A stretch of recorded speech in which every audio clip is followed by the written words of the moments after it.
大家好，我是扫地僧，问大家一个非常实际的问题：假如有一天你急需要10万美金，甚或更多，100万、1000万，你有多少个朋友是愿意而且有能力借钱给你呢？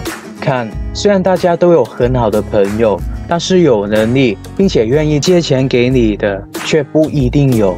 古语有云，在家靠父母，出外靠朋友。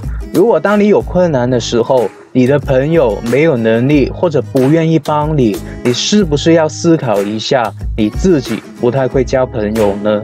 近朱者赤，近墨者黑。如果你混得不怎么样，很大程度上就是因为你根本不会交朋友，或者说是交了一些没有什么用的朋友。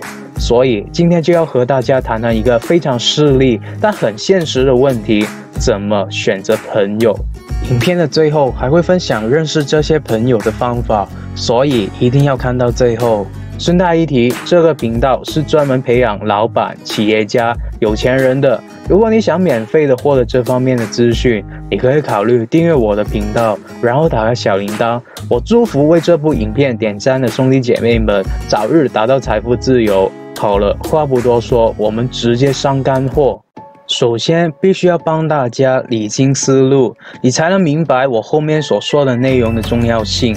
你必须要耐心的听，把基础打好。你要明白，交朋友实际上是一种投资，既然是投资，自然就必须得有回报。这里的回报可以是情感上的，比如快乐、激情，还有热血等等。但回报也可以是利益上的，比如金钱、仕途、地位、权力等等。很多人选择朋友都是关注在情感上面的回报，所以才导致了不能往上流的情况。当你知道这个概念之后，接下来就是去思考交哪些朋友才会有利益上的回报。第一种朋友是有前途的朋友。什么样的朋友才叫有前途呢？一个人要有前途，必须具备以下的3个特征。第一，勤奋努力工作的人。这个其实非常好判断。你认识一个新朋友的时候，你可以问问他们喜欢什么啊，有什么特别厉害的技能呢？一个人如果勤奋努力工作，必然会在某个方面越来越强。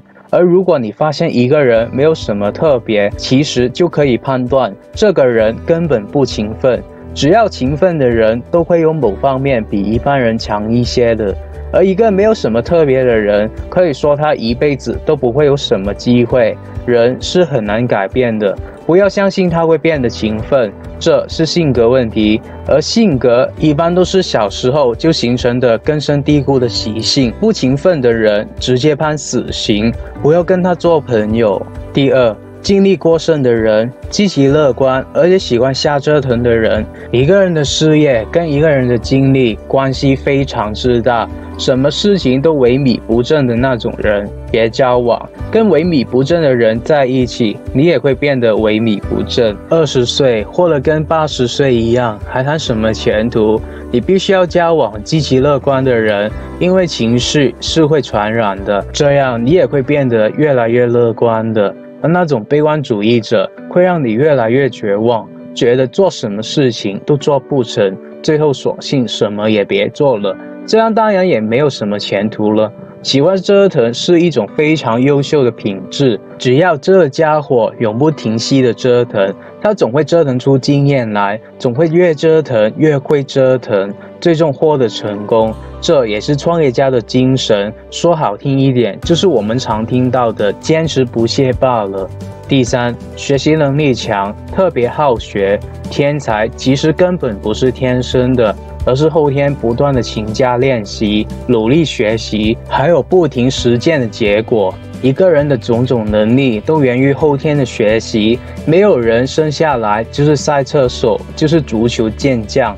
只要有很强的学习能力，慢慢的很多能力都会强起来的。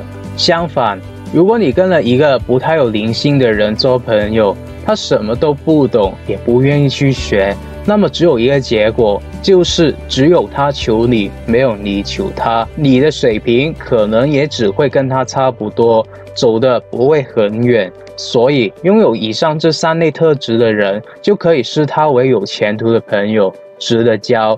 但如果你找不到的话，怎么办？很简单，订阅我的频道，然后打开小铃铛，我是很乐意跟你做朋友的。那么第二种朋友是必须明事理，懂得互利互赢的朋友。这一条看起来很简单，好像每个人都懂，实际明白的人很少。你留意一下身边有没有这样的人，他们的意识形态不是想着自己能为朋友提供些什么，而是想着朋友比我有钱有能力，就应该帮我一些，分我一些。如果别人不愿意，就说这个人不够义气，这是一种平均主义的思想。简单来说，假如你有100万美金，想创业，找了一帮朋友来帮忙，这帮朋友只想着你很有钱，而我们都是穷人，你把这100万分给我们吧。如果你交的是这样的朋友，那么我肯定的告诉你，就算你再有能力，也混不好。你看，如果在你没钱的时候，他们也只会想着你应该帮助他们，那么有朝一日，当你有钱了，他们很自然的就会成为你的罪债人。就算你实际上没有借他们钱，他们也会觉得你是欠他们的，因为他们陪伴你度过了贫穷时期，你应该分他们一些。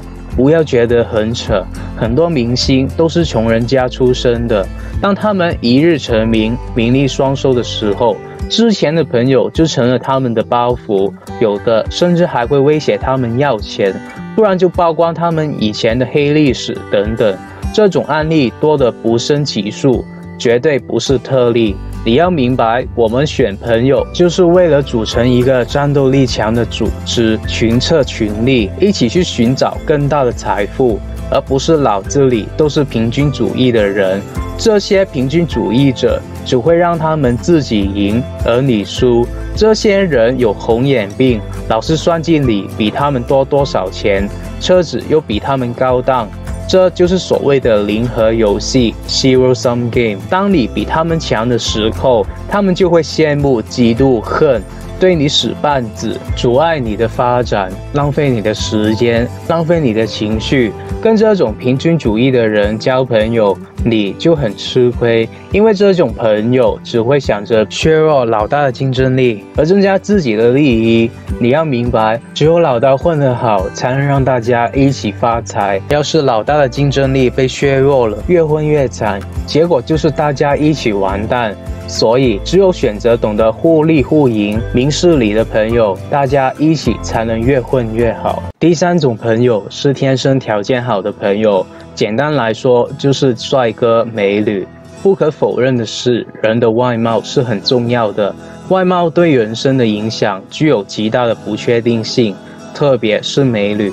这里没有不尊重女性的意思，但很多美女都很会选择终身伴侣，因为她们有先天的条件去选。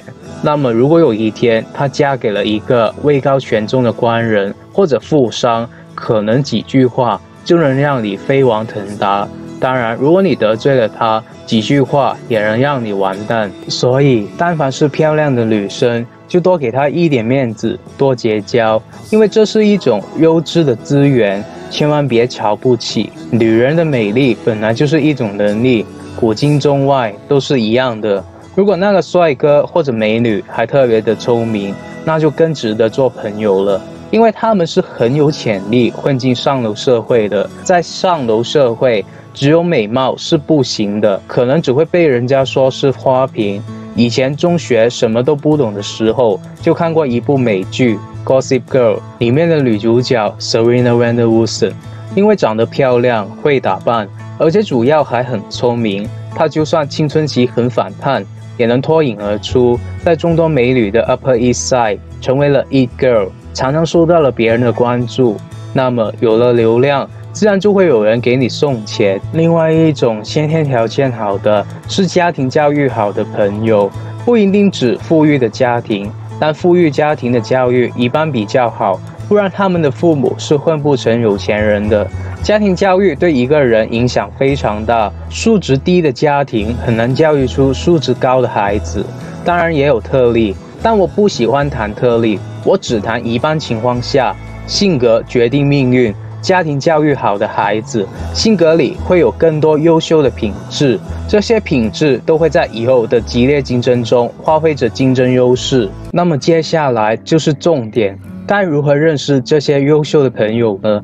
我告诉你，人是因为优秀了才有优秀的朋友。部分人觉得老天不公平，自己孤独，说那些优秀的人都有自己的圈子，如果他们没有那个圈子，就什么都不是。这看起来好像是正比的，比如俞敏洪进入了北京大学，有了徐小平、王强这些同学，才有了后来的新东方。但我想说，首先俞敏洪能从农村考进北京大学，能和优秀的人成为朋友，这本来就证明了俞敏洪是一个优秀的人。只有你是一个优秀的人，其他优秀的人才愿意和你交朋友。如果你不优秀，那么挖空心思混迹各种牛人的圈子，实际上意义并不大。越是优秀的圈子，大家越是精明。表面看起来，优秀圈子的人很好接触，平易近人，彬彬有礼。实际上并非如此，而是因为他们不得不这样，以免得罪人而已。真正要与优秀的人有所深交，你必须也是很优秀的人，必须能和他们做交易，不管是精神上的还是物质上的。社会本来就是一个交易系统，别指望优秀的人做亏本生意，大家在一起就是互利互惠。这从另外一个角度也能说明，如果你价值不大，不愿意或者不能做出对应的贡献，那么你也是交不到对应层次的朋友。所以我不建议刚创业的人去外面混什么老板圈子、商业圈子，因为这是毫无意义，简直就是浪费时间。大家都很精明的，而自己专心去拓展自己的业务，做好自己的事情才是正事。等自己把业务做好了，把自己的事情做好了，你会惊奇的发现，你的圈子也会随着你的事业水涨船高，你周围自然就会凝聚起来优秀的人，那些不优秀的人就会自动远离你。就算开始大家在一起，不优秀的人也会自动掉队。而如果你一心一意的想去靠别人发财，想去混个什么圈子，企图改变自己的社会地位、经济地位，其结果只能是徒劳。就算侥幸被你混进了某个高端圈子，你也可能只是那个圈子里的可怜虫。当然，如果你纯粹是为了进入高端圈子学点经验的，我觉得也可以短时间的混一下圈子。一句话总结，就是物以类聚，人以群分。创业家更加要踏实，有梦想，但是要按计划一步一步的去实现。你听懂了吗？我还是强调一下，别有着自己的性子乱交朋友。我们是来学习怎么在社会生存的，怎么赚更多的钱。大家都是成年人，做事必须要成熟点。如果你在读小学的时候就明白了我给你说的这些交朋友的道理，选择性的交朋友，而不是胡乱的交朋友，我相信你再差也差不到哪里去的。当然，现在也不迟，只要大家能在我今天说的内容里面找到一两句有用的，能够帮助自己的人生过得好一些，我就心满意足了。那么，如果你不想错过任何关于成为富人、企业家、达到财富自由的免费信息，我还是呼吁你订阅我的频道，然后打开小铃铛。我祝福为这部影片点赞的兄弟姐妹们早日达到财富自由。好了，我们下个礼拜再见吧，拜。